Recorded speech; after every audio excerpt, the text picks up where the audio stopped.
Iran के परचीन में 2 धमाके हुए हैं। बड़ी खबर यह है कि ये धमाके किस तरह के धमाके हैं। क्या वहाँ पर किसी तरह से अमेरिका की ड्रोन सर्विलेंस कर रही थी, यानी वहाँ पर किसी तरह से जासूसी करने का प्रयास कर रही थी?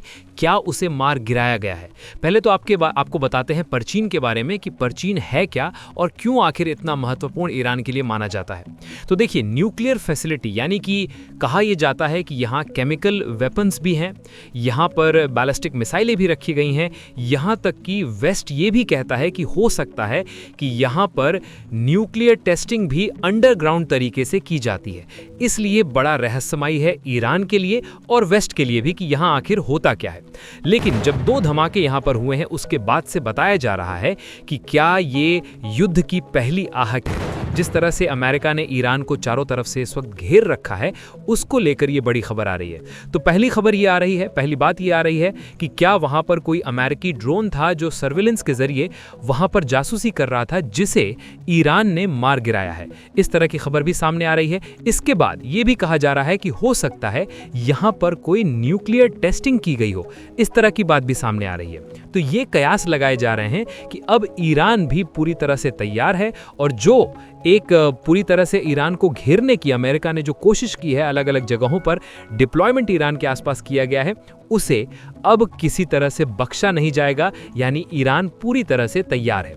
लेकिन अगर बात की जाए, कुछ ऐसी बातें सामने आ रही है जिसमें कहा यह जा रहा है कि जब जून में 12 दिन का युद्ध हुआ था, उस वक्त अमेरिका का एक बोइंग जो कि जासूसी करता है अमेरिका के लिए, इसका नाम है TC-135W, जिसका डिप्लॉयमेंट कतर में किया गया है। जी हाँ, इसका डिप्लॉयमेंट कतर में किया गया। और ठीक इससे पहले जब 12 दिन का युद्ध हुआ था, उस वक्त भी इसके डिप्लॉयमेंट के बाद ही युद्ध की स्थिति यानी B-2 बॉम्बर से ईरान के परमाणु ठिकाने को निशाना बनाया गया था। तो अब इसका भी कतर में उतरना एक बड़ा महत्वपूर्ण माना जा रहा है कि हो सकता है यहां से अब एक तरह से कह लीजिए कि अमेरिका पूरी तरह से तैयार है। लेकिन यह भी कहा जा रहा है कि अमेरिका की तैयारी तो पिछले 4-5 दिनों से दिखाई दे रही है, लेकिन आखिर अमेरिका इतना रुका हुआ क्यों है, अपने आप को थामे हुए क्यों है, क्या वजह है, क्या सोच रहा है अमेरिका?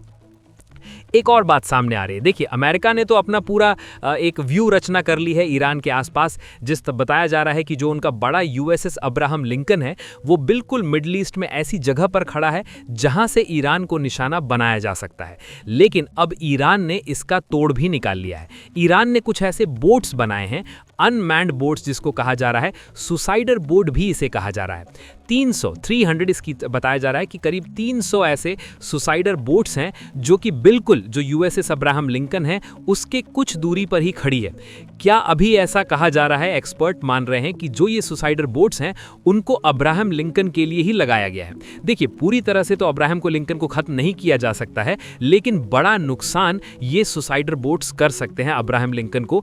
इसलिए कुछ दूरी पर ही इसे तैनात किया गया और इसकी तादाद आप देखिए 300 बताई जा रही है। हालांकि पहले ये कहा जा रहा था कि अमेरिका भी ये कह रहा था कि पता नहीं इनके पास कुछ इस तरह की बोट्स हैं, या पहले कयास लगाया जाए है कि नहीं है। अगर इस तरह से है तो फिर इसको लेकर उन्होंने अपनी चिंता जाहिर की। तो ये सब कुछ बातें हैं जिसको लेकर इस वक्त अमेरिका चुप है। दूसरी तरफ एक और खबर आ रही है कि जो चीन के कुछ लड़ाकू विमान हैं, पिछले कुछ दिनों में हमने देखा कि किस तरह से चीन बिल्कुल ईरान के साथ खड़ा है, अमेरिका को चुनौती दे रहा है। और कहा यह जा रहा है कि जब उसके विमान ईरान के पीछे खड़े हैं तो ये वैसे विमान हैं जो कि अमेरिका के अंदर तक घुसकर वार कर सकते हैं। उनकी मिसाइलें हैं जो कि ईरान को प्रोवाइड की जा रही हैं। तो एक तो देखिए आप, अब्राहम लिंकन को निशाना बनाने के लिए वहां पर 300 बोट खड़े हैं जो कि अनमैन्ड हैं, उसमें कोई भी नहीं है, वो जाएगा, टकराएगा और उसे भारी नुकसान होगा अब्राहम लिंकन को। ऐसे 300 बोट हैं। दूसरा बताया जा रहा है कि जो 2 धमाके हुए हैं परचीन में, वो भी एक बड़ी बात है कि ये 2 धमाके क्या वाकई जो अमेरिका के ड्रोन हैं उनको मार गिराया गया है। क्योंकि देखिए, जो ऑर्बिटल ड्रोन इसे कहा जाता है, जो कि सिर्फ निगरानी करते हैं, जासूसी करते हैं। और जिस बात का जिक्र हम कर रहे थे कि 500 से ज्यादा फाइटर प्लेन इस वक्त अमेरिका के हैं, और अब तो अमेरिका ने कतर में बोइंग सर्वेलेंस विमान यानी कि TC-135W को भी उतार दिया है।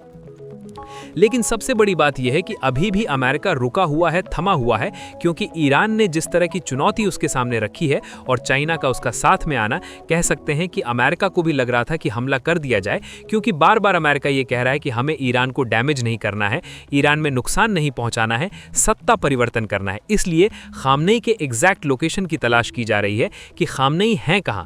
उनका ट्रंप का कहना है या अमेरिका का कहना है कि अगर खामनेई को सत्ता से हटा दिया जाएगा तो वहां पर स्थिति कुछ और होगी।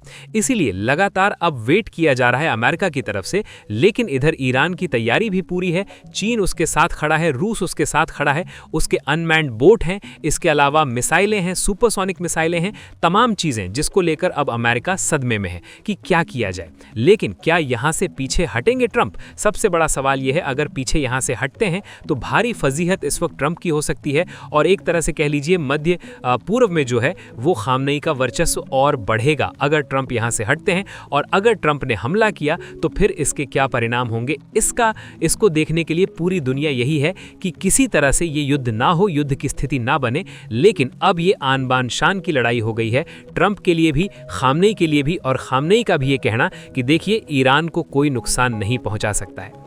देखिए अभी मिड टर्म चुनाव भी है अमेरिका में और ऐसे में ट्रंप की किस्मत दांव पर लगी हुई है। ट्रंप पहले ही बहुत फजीहत अपने ही घर में झेल चुके हैं, बाहर भी झेल चुके हैं, तमाम देशों से उनके जो ताल्लुकात हैं धीरे धीरे खराब होते चले जा रहे हैं। अभी कल ही हमने देखा किस तरह से एक मेगा ड्रिल भारत और यूएई के साथ हुई है। अब ऐसे में अमेरिका अगर यहां से पीछे हटता है तमाम दांव पेच के बाद, तो फिर अमेरिका का होगा जो एक क्या होगा, वर्ल्ड पावर बनने का उनका जो एक सपना था, क्या वो धाराशाही ट्रंप के इस तरह के हरकतों से होगा?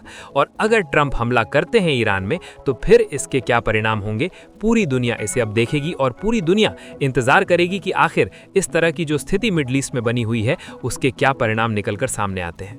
देखिए, अब सबसे बड़ा सवाल यह है कि ईरान अमेरिका टकराव की इस पूरी स्थिति पर भारत का रुख क्या होगा, क्योंकि भारत इस पूरे खेल में एक ऐसा देश है जो ना खुलकर अमेरिका के साथ खड़ा हो सकता है और ना ही ईरान को पूरी तरह नजरअंदाज कर सकता है। सबसे पहले समझिए कि भारत के लिए ईरान क्यों महत्वपूर्ण है। ईरान सिर्फ एक देश नहीं है, बल्कि भारत के लिए एनर्जी सिक्योरिटी, चाबहार पोर्ट और मिडिल ईस्ट तक पहुंच का गेटवे है। अगर ईरान में युद्ध जैसी स्थिति बनती है तो सबसे पहला असर तेल की कीमतों पर पड़ेगा और भारत दुनिया का तीसरा सबसे बड़ा तेल आयातक देश है। यानी भारत किसी भी हाल में ये नहीं चाहेगा कि मिडिल ईस्ट में युद्ध भड़के। आप देखिए, जब रूस यूक्रेन युद्ध हुआ तब भी भारत ने ना रूस की खुलकर आलोचना की और ना पश्चिम के दबाव में आया। ठीक वही मॉडल भारत यहां भी अपनाएगा। अब अगर बरचीन में हुए धमाकों की बात करें, ड्रोन गिराए जाने की बात हो या न्यूक्लियर फैसिलिटी को लेकर कयास हो, भारत इस पर सीधा बयान नहीं देगा। भारत बस यही कहेगा कि हम क्षेत्र में शांति चाहते हैं और किसी भी तरह की सैन्य कार्रवाई के खिलाफ हैं। यानी भारत पीस कार्ड खेलेगा। लेकिन इसके पीछे भारत की तैयारी भी चुपचाप चलती रहेगी। अगर अमेरिका और ईरान के बीच तनाव बढ़ता है तो भारत सबसे पहले अपने नागरिकों की सुरक्षा पर फोकस करेगा, जैसे पहले इराक, अफगानिस्तान और यूक्रेन में किया गया था। दूसरी बड़ी बात, तेल और सप्लाई चेन। भारत पहले से ही अपने तेल के सोर्स डाइवर्सिफाई कर रहा है, रूस, सऊदी अरब, यूएई, ताकि अगर ईरान से सप्लाई रुके तो भारत को बड़ा झटका न लगे। अब बात आती है चीन की। चीन जिस तरह से खुलकर ईरान के साथ खड़ा दिख रहा है, ये भारत के लिए चिंता की बात जरूर है, लेकिन भारत यहाँ भी सीधे टकराव से बचेगा। भारत का ध्यान इस वक्त एक ही चीज पर रहेगा, मिडिल ईस्ट में अस्थिरता का फायदा चीन न उठा ले। इसीलिए आप देखेंगे कि भारत अमेरिका के साथ रक्षा सहयोग भी बनाए रखेगा, ईरान से डिप्लोमेटिक चैनल भी खुला रखेगा और रूस के साथ बैक चैनल बातचीत भी चलती रहेगी। यानी भारत ट्रिपल बैलेंस स्ट्रेटेजी अपनाएगा। अब आखिरी और सबसे अहम सवाल, अगर अमेरिका हमला करता है तो भारत क्या करेगा? तो साफ समझ लीजिए, भारत किसी भी सैन्य गठबंधन का हिस्सा नहीं बनेगा। भारत न अमेरिकी हमले का समर्थन करेगा और न ही ईरान के जवाबी हमले का।